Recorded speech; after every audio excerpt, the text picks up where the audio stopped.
Bonsoir à tous et bienvenue dans le flash d'information. La 149e Assemblée de l'UIP, l'Union interparlementaire qui se tient à Genève depuis hier, offre aux délégués une plateforme pour débattre, échanger des points de vue et galvaniser l'action parlementaire. Adama Bektogo est sur place accompagné de nombreux parlementaires ivoiriens et ce lundi, à l'issue de son discours inaugural, le président de l'Assemblée nationale a échangé avec quelques-uns de ses homologues en présence de nos envoyés spéciaux Marie-Chantal Akandan et Célestin Frodo. Leur reportage à suivre dans le 20h. En Côte d'Ivoire, la connexion Internet sera bientôt d'un très haut débit. Dans quelques jours seulement, le câble sous-marin de fibre optique To Africa sera installé. Le ministre de la Transition numérique et de la digitalisation l'a annoncé récemment au micro RTI 1 de Jean-Luc Bangbo. 37 000 km de long, 50 pays parcourus, une capacité de 180 terabits par seconde. Le câble sous-marin To Africa, dont l'arrivée est annoncée en Côte d'Ivoire, est considéré comme le plus grand et le plus puissant jamais déployé aux côtes du pays. Une véritable plus-value dans le processus de transformation numérique en Côte d'Ivoire. C'est la première fois que nous allons avoir un câble qui fera donc le tour de l'Afrique. Les câbles qui existent jusqu'à maintenant font plutôt, on va dire, Portugal, Cape Town, ou d'autres qui servent l'Afrique de l'Est. Nous avons 5 câbles sous-marins qui atterrissent en Côte d'Ivoire, mais leurs capacités combinées ensemble ne font pas 25% de la capacité de ce nouveau câble qui va être déployé. Mené par les partenaires du consortium que sont Baobab, MTN et d'autres opérateurs exerçant en Côte d'Ivoire, ce câble devrait offrir une navigation Internet plus rapide et plus confortable. Le ministre de la Transition numérique a surtout insisté sur l'opportunité d'une réduction des coûts de l'Internet aux utilisateurs qu'offre l'atterrissage de ce câble. Moi, j'attends que cette infrastructure-là agisse sur les coûts des utilisateurs des services Internet en Côte d'Ivoire.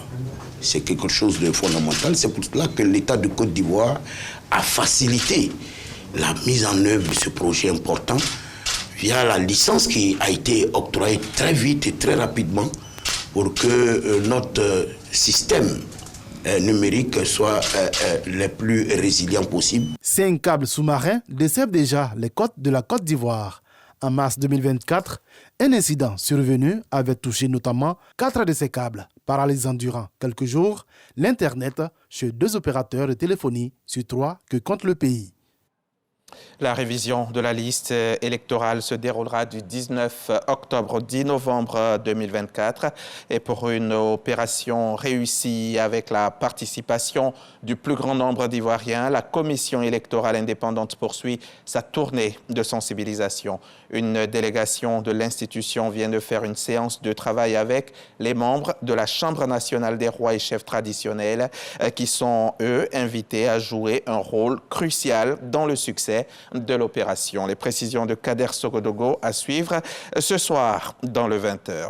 En République démocratique du Congo, le président Félix Tshisekedi a annoncé ce week-end la poursuite de la coopération militaire entre l'armée congolaise et l'armée ougandaise dans la lutte contre les rebelles ADF dans les provinces du Nord Kivu et de l'Ituri. La décision a été validée après une réunion d'évaluation des opérations dans la capitale congolaise du 10 au 11 octobre dernier entre les chefs d'état-major des forces armées congolaises et ougandaises.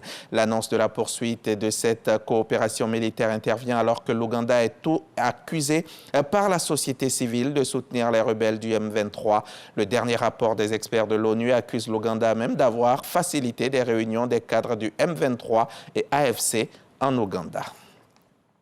La justice allemande a condamné ce lundi même, un ancien agent de la Stasi, la police politique de la RDA communiste, à 10 ans de prison pour le meurtre d'un Polonais qui tentait de fuir à l'Ouest en 1974. Ce verdict historique est l'aboutissement de décennies d'enquête. La décision a une portée historique, même si le tireur âgé de 31 ans au moment des faits n'a pas agi par motif personnel. Il a exécuté sans pitié un acte planifié par la Stasi, la redoutable police secrète est-allemande durant la guerre froide. C'est ce qu'a détaillé le juge. Le parquet allemand avait requis 12 ans de prison contre l'ancien lieutenant, aujourd'hui retraité.